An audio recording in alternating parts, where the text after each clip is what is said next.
ciudad capital, son las 7:32 minutos de la noche. Nos acompaña Alonso Moleiro, periodista.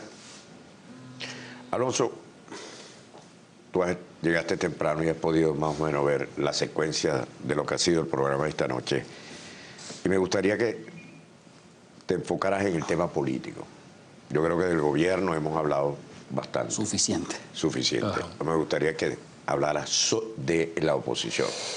Bueno, mira, yo he sido un defensor de la creación y la plataforma de partidos de la Mesa de la Unidad Democrática, que bueno, como hemos hablado otras veces, ha estado inspirada en la concertación chilena y que ha coleccionado un volumen importante de aciertos y ha mejorado mucho en lo que es la vocería y la reconexión ahí con la sociedad democrática. Sin embargo, llegados a este punto, un país que tiene pues la dificultad económica, el desastre económico planteado, que está, bueno, que tiene además la situación de delincuencia, el desabastecimiento, o sea, un país que tiene la gravedad, digamos, tiene un gobierno que ha sido excesivamente, se ha desarrollado con una impunidad muy grande, y entonces creo que llegó el momento de recrear la estructura de la mesa. Es decir, los únicos dos partidos de la mesa que yo siento que están haciendo cosas, pues que están poniendo políticas en la calle y se están expandiendo,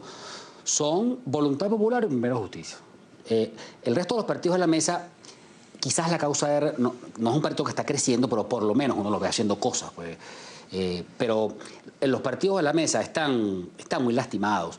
El balance del tamaño de la sociedad civil, la sociedad democrática, los estamentos profesionales o cívicos que están en el universo del descontento, que quieren otro país, pues, que tienen otras soluciones en la cabeza, como tan inteligentemente desglosó ahorita Orlando Ochoa. Ese es un país demasiado grande. El embudo de la mesa es muy pequeño. Las estructuras funcionales de la mesa no son ahorita capaces de poner políticas en la calle. No tienen, pero ahorita no, desde hace rato. Es decir, lo que emiten es una secuencia aislada de declaraciones para contarnos más o menos lo que ya sabemos, porque todo eso lo sabemos, y digamos, han logrado desarrollar una técnica, un sistema de acuerdos que garantiza la unidad, cosa que es muy importante. ¿Qué hace lo demás? Bueno, servirse del mar de fondo, del tremendo descontento social que hay en este país. Aquí, digamos, se ha expandido lo suficientemente una conciencia cívica que hace que la gente vaya a votar, se comprometa, haya voluntariado, pero... Y el descontento, de acuerdo a lo que nos dice Orlando, y no hacerse lo que se debe hacer, pareciera que va a continuar. Claro, va a crecer incluso. Es decir, ya las últimas encuestas hablan, yo creo que ya el fallecimiento de Hugo Chávez y el resultado de las elecciones de abril, este es otro país. La última encuesta de Seijas, que con tanta astucia esconde José Vicente Rangel y los analistas del gobierno, hablan de una cosa que ni siquiera se dijo poco antes de las elecciones del 15 de abril. En este momento Enrique Capriles le está ganando a Nicolás Maduro. La oposición tiene un excelente vocero político en Ramón Guillermo Veleo y tiene un líder natural, que es Capriles Radonski.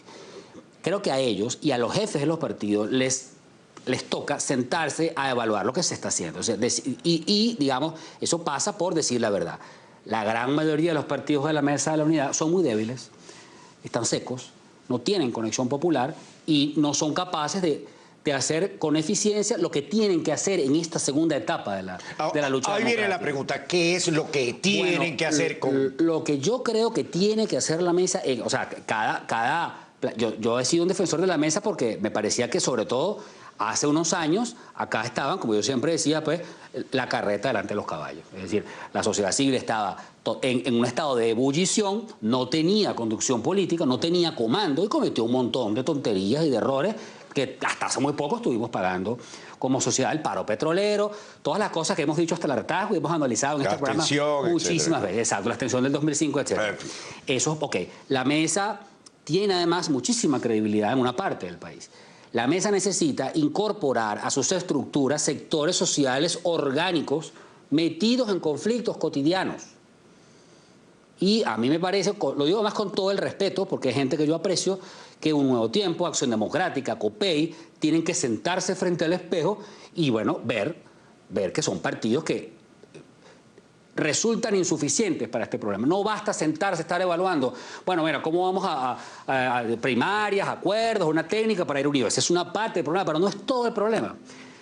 el liderazgo de Gabriel Radonsky nos ayuda en este momento a diseñar instancias nuevas, instancias intermedias, instancias mixtas, en la cual los partidos políticos pues abran algunos de esos espacios para que la sociedad civil participe también. Ahora, y engordar, recrear la estructura de la Yo creo mesa. que el gobierno está consciente de eso, si no todo este ataque no... Bueno, claro. O sea, es demasiado burdo, ¿no? Obvio, es muy traído de los pelos. Es decir, este relato de Orlando Ochoa sobre el tema Cadivi, o temas como el Señate, o temas como la gobernación del Estado Bolívar, o como la CBG. O sea, en Venezuela está robando todo el mundo. Todo el mundo. O sea, hay unos niveles de corrupción espantosos. Transparencia Internacional nos tiene entre las naciones más corruptas del mundo. ¿Qué es lo que hace un gobierno que siente que tiene ya planteada una bomba económica, sin el conductor que traducía políticamente todo, que era Hugo Chávez, sin el liderazgo necesario, más o menos desguarnecido, con una popularidad que ahora sí viene bajando, y eso hasta Oscar Siemens lo dice, le dura la píldora, el análisis y le da la vuelta? Pues es obvio. Bueno, ese gobierno necesita entonces, forzar un expediente y, presentarlos este episodio del Parlamento, que la verdad es que ha sido uno de los puntos más bajos de los poderes públicos de Venezuela. O sea, ese discurso de Pedro Carreño y la actitud de Diosdado Cabello, una actitud tan distante a la majestad, esa cosa forzada de negarle el derecho de palabra a la gente, de comportarse como si estuvieras en una gallera, pues, y no eres el presidente de un poder público electo, en un cuerpo colegiado. Creo que va a ser recordado como uno de los momentos más bajos de la historia institucional del país. O sea, yo estoy seguro que el discurso de Pedro Carreño es una cosa que en 30 o 40 años la gente va a ver en video y se va a quedar estupefacta frente a lo que dijo. Y luego lo truculento de la acusación ahí se habló hasta, de redes de prostitución, se habló del zar de la mafia amarilla, o sea, puros títulos rimbombantes. Yo al final ni siquiera entendí qué era que estaban acusando a esa gente, si era de homosexuales, es decir, un asunto que no le interesa a nadie. Y pasa una cosa muy cómica, ¿no? Un gobierno que está gestando el desastre económico y que está todo el tiempo, que tiene además la autoría y casi la totalidad de los casos de corrupción del país, es el que ataca, es el que monta las matrices, es el que lanza las operaciones de propaganda con una astucia y una habilidad increíble. Entonces, claro, ¿qué hace la mesa entre tanto? Discute acuerdos o primarias. Y de cuando en cuando sale una declaración. Todo eso está bien, pero esa etapa ya la pasamos. La unidad no es suficiente. O sea, a la mesa hay que ponerle un cemento adicional. Y eso me parece que el requisito fundamental para que eso ocurra, ¿quién ha visto, por ejemplo, y lo digo en términos constructivos y con todo el respeto, que la mesa de la unidad o sus partidos, por ejemplo, una pinta en la calle, con los niveles de irritación popular que hay en este momento, expresando las molestias por el desabastecimiento? Una pinta, un graffiti, una plantilla donde la gente diga, ¡qué fastidio, no hay leche! Nada. O sea, la primaria o acuerdo, está bien, eso es importante. Y habla acá, además, un defensor permanente de la necesidad de que exista la unidad. Hay que trascender lo electoral. Y además hay que dejar, digamos, este protocolo eterno entre primarias y acuerdos. La mesa tiene que ser algo más que eso. La mesa, y hay personas lo suficientemente brillantes, yo estoy seguro que lo tienen claro, además, y lo quiero decir en los mejores términos, pero tú tienes Omar Barbosa, Ramos Alup, la dirección de AD, los copellanos. ¿Cuáles son los otros partidos en la mesa? La Causa R, Ismael García y su gente, sentarse. Pero mira, esto no puede ser una suma de partidos. Esos partidos juntos son el 20% de la oposición. O sea, esto no es suficiente. Esto no es suficiente. No podemos cabalgar sobre el descontento sin crear una estructura que establezca una conexión genuina, no con los valientes de Internet, ¿no? Cuidado.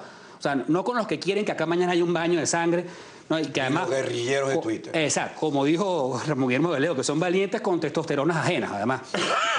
Eso es una minoría.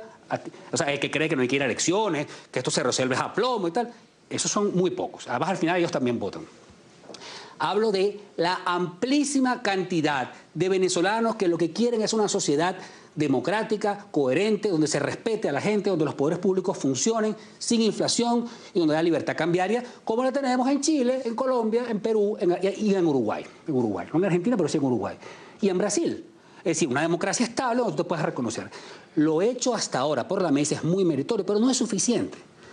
A veces siento que estos dirigentes de la oposición, algunos de los partidos, como ven que tienen el control de la situación, los veo muy satisfechos, muy pagados de sí mismos, muy muy bueno, ya esto está claro, porque están los partidos ahí, los partidos son todos chiquiticos, pues esa es la verdad.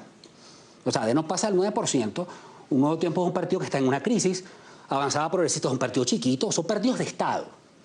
Y entonces, claro, la gente va a terminar votando por ellos, pero eso no basta. Incluso si aquí, el día que acá excluyo Capriles del análisis, porque siento que Capriles, más allá de Primero Justicia, es el que tiene el liderazgo genuino, robusto, conectado, pero a él le corresponde no solo fortalecer sus relaciones con la mesa, que en algún momento no fueron muy buenas, pero que sé que ahora están bien, sino, bueno, vamos a pensar en instancias nuevas. O sea, vamos a ver cómo reconectamos. O sea, esto tiene que ser, esta partida hay que barajarla, aquí tiene que venir una instancia mixta. La mesa tiene que abrirse. Es decir, no puede ser que en el conflicto de FAPUR no hay un solo dirigente de la mesa. ¿Ves? Entonces los ves en los programas de opinión, bueno, como si aquí todo estuviera resuelto, pues no hubiera más nada. Ese es el problema. Entiendo que esto puede quedar un poco mal, porque además la política es un ejercicio muy, muy complicado. Y bueno, claro, hay mucha gente que lo que hace es hablar y decirles qué tienen que hacer, y es mucho más difícil hacerlo. Pero yo que creo que he tenido otras diferencias, y lo he criticado públicamente en otras ocasiones con gente como Leopoldo López, yo creo que Voluntad Popular está haciendo el trabajo que muchos de esos partidos no están haciendo. Esa es la verdad, aunque les caiga mal. Es decir, yo veo ahí esos dirigentes pegados, trabajando, pegados en los hospitales, pegados en las protestas, pegados en los conflictos de género. Este último, con Tamara Adrián, entonces digo, bueno, eso es lo que un partido tiene que hacer. Yo no sé cómo le va a ir. Yo estoy analizando el asunto fríamente. Digo lo mismo de Primero Justicia, porque por eso es que se le ataca a Primero Justicia. Alonso, perdón. Esto responde a la actuación de los partidos políticos a una exigencia de la sociedad, o simplemente la sociedad también debería tomar su iniciativa propia, ¿no? Porque bueno, los políticos vienen de allí. Lo que pasa es que, claro, el asunto es que los partidos políticos existen como canales de intermediación entre el poder y la ciudadanía. Si la ciudadanía, aquí durante mucho tiempo, como estábamos hartos de los miles de errores y las miles de barbaridades que cometieron los partidos políticos, entiéndase por este caso Acción Democrática, COPEI y lo que quedaba del MAS y todo lo demás, esos partidos, bueno, entraron en una crisis después de haber tenido grandes aciertos, y entonces, claro, en el 2002 aquí estábamos con un montón de animadores de televisión, esto lo resuelven los ciudadanos, y ya, bueno, entonces, ¿qué pasó? Al paro ya, tú no eres valiente. En política, esa cosa de ser valiente, o sea, todo eso tiene su momento. O sea, eso no es así. Y bueno, se cometieron los errores del rigor. Pues. Me va a permitir, son las 7:45 de la noche. Hacemos una breve pausa y seguimos con ustedes. 48 minutos de la noche, continuamos en Aló Ciudadano conversando con Alonso Moleiro, periodista, y queremos preguntarle cómo evitar, lo conversamos durante la pausa, que esto se transforme en una coordinadora democrática, lo que fue esa experiencia en la que no había mucho orden, pero además sí la política de acoso y derribo del gobierno contra dirigentes de la oposición, incluso la decisión del Tribunal Supremo de Justicia ha venido a desmoralizar a la oposición. Bueno, más o menos. No creo que del todo, al contrario. Yo siento que en la oposición hay clara conciencia de la fortaleza que tiene, no tanto esos partidos de la mesa, que no arrancan, que no crecen, aunque la gente está furiosa, sino, no digo que todos, pero sí la mayoría, sino, digamos, el descontento ciudadano, la voluntad de que aquí tengamos una nación donde se respete la Constitución y no tengamos jueces como los que tenemos, y fiscales como los que tenemos, y una defensora del pueblo como la que tenemos. Ahora, es decir, hay una cosa, la Coordinadora Democrática fue un experimento fallido, ya más tristemente célebre que famoso, donde estaba metido un montón de gente que no tenía que estar ahí, que además no sabe nada de eso. Porque aquí en los 90 se puso de moda, que los políticos son, y aquí, digamos, lo público era corrupto y lo privado era sacrosanto. Y eso descansaba en una premisa artificial según la cual este es un pueblo santo que no quiere un plato. Todo eso es mentira. Ni lo público es tan corrompido, ni lo privado es tan sacrosanto. Y eso quedó demostrado en el año 2002. La mesa ha sido un experimento que ha ido acertando, aunque algunos desesperados no lo vean. Porque la antipolítica es lo peor que puede ocurrir. Es la enseñanza de los 90. La mesa acertó en un montón de cosas. Y la presencia de Ramón Guillermo Valeo tiene mucho que ver, me parece a mí, con eso. Una mejora en la calidad objetiva, hay una mejora cualitativa notable en el comportamiento. Y se agregó un líder, después una consulta, que no es un líder que se ganó en una caja de jabón, ¿no? O en un discurso que le delegó otro, como tenemos ahora en el chavismo. Es un líder de verdad, que es Capriles Radonski. Y vienen otros líderes por ahí. Lo que tiene, o sea, la mesa no puede meter a toda la sociedad en eso, pero tiene que buscar, y yo no estoy diciendo que yo tenga la respuesta. Si me permites añadir algo, y líderes regionales de verdad. Exacto. No líderes regionales escogidos por Caracas. Bueno, exacto, pero entonces digo yo, meter en las estructuras, abrir frentes de intervención. mixtos, como tenían los partidos antes, frentes vinculados a programas concretos, frentes vinculados... O sea, ¿cómo es posible, chico, que toda América Latina, como el mundo civilizado, discutiendo el asunto de la unión de género, la unión homosexual, es decir, la posibilidad de que los homosexuales hereden, tengan herencia, por ejemplo, y aquí vemos a Pedro Carreño diciendo esa mamarrachada de discurso, una cosa que se te arruga la cédula de la pena ajena. Tú dices, bueno, pero ¿qué clase de país es este? Eso no se arregla con disculpas. Y después van y se felicitan como si se lo hubieran comido. Bueno, y en medio de esta corrupción general, por ejemplo, ¿dónde está la causa de derecho de algunas denuncias en Bolívar? Pero aquí debería haber, digamos, un sistema orquestado que tenga el gobierno acorralado con los miles de casos de corrupción que hay. No pasa, no sucede. No sucede. Es la mesa la que está todo el tiempo agredida, porque su estructura es una estructura de papel. Es decir, una estructura que se hizo insuficiente para este momento. Yo creo que la mesa cumplió un papel, pero tienen que entender que en este momento llegó la hora de recrear esa estructura con una flexibilidad, y eso pasa por incorporar actores sociales, porque las demandas cotidianas y en las tensiones del país, la mesa está ausente. La gente vota por los partidos de la mesa, pero ¿dónde está un nuevo tiempo? Pregunto yo. El señor Omar Barbosa, ¿dónde está Acción Democrática aquí metida? ¿Dónde está COPEI? ¿Qué es la vía COPEI? ¿Dónde está? Yo no los veo. O sea, yo los veo declarando cuando se tienen que poner de acuerdo porque no voté por ellos. Pero eso no es suficiente, no es suficiente. No vamos a tener un país distinto si ellos no entienden eso. Lo digo además con todo el respeto y el aprecio personal que les tengo a muchos de ellos. Además son amigos míos y los conozco. No los quiero agredir, pero algo tiene que estar pasando si, digamos, el descontento crece y ellos no crecen. O sea, algo pasa ahí. Tiene que haber partidos, tiene que haber un frente, tiene que haber una plataforma unitaria de partidos que rescaten la democracia y la vida civilizada en este país y no se pongan de moda esos insultos. Y aquí cada vez que un político declara dice una grosería, hasta los de oposición, una cosa de una chapucería, pero y uno quejándose de la televisión comercial. Pero una grosería, no una grosería de estas cotidianas, una grosería de mal gusto, una cosa, uno piensa que además los ven niños, los ven mujeres, los ven señoras. Es decir, frente al país que tenemos, el trabajo de la mesa tiene que expandirse. Yo recuerdo los famosos debates entre su padre y José Rodríguez Iturbe. Sí, debates entre la izquierda y entre la democracia cristiana. Que, por cierto, estaban en las antípodas ideológicas, pero eran grandes amigos. Exactamente. Fueron grandes amigos. Exactamente. Lo que quiero decir, claro, pero es que esta cosa, bueno, ¿qué se impuso en Venezuela? Es decir, ¿qué es lo que hemos visto de debates aquí? Diosdado Cabello Primero los golpes. Así es. Y aquello. Usted reconoce a esto, porque si no, no habla. Diosdado Cabello cree que tiene una manada de chivos ahí. O sea, es como un rebaño. Los que estén de acuerdo, se calla la boca. Así. Eso no es, la política no es eso, chicos. O sea, eso es un cuerpo colegiado. Bueno, ese es el problema de la antipolítica cuando llega a gobernar. Llegó esta gente, eso no sabe nada. La Asamblea Nacional es un cuerpo colegiado, ¿no? Expresión de la voluntad nacional. Nadie está ahí porque se ganó eso en una caja de jabón. Esos son venezolanos electos por el pueblo, los del PSUV y los de la oposición. Su trabajo, el trabajo de todo parlamento es integrar comisiones mixtas y ocuparse de los problemas de la gente y legislar interpretando las demandas de todo el cuerpo social. Aquí hubo un accidente de PDVSA espantoso y nadie lo averiguó. Es decir, Diosdado Cabello y mandados por Hugo Chávez negaron, no hubo investigación parlamentaria. Entonces, no hubo investigación para el accidente industrial más grave. No, y se habla de corrupción, se habla de corrupción y nadie quiere hablar de los casos. Y le presentan a uno este folletín que habla de temas vinculados a proxenetismo. Yo al final ni entendí. Es una sesión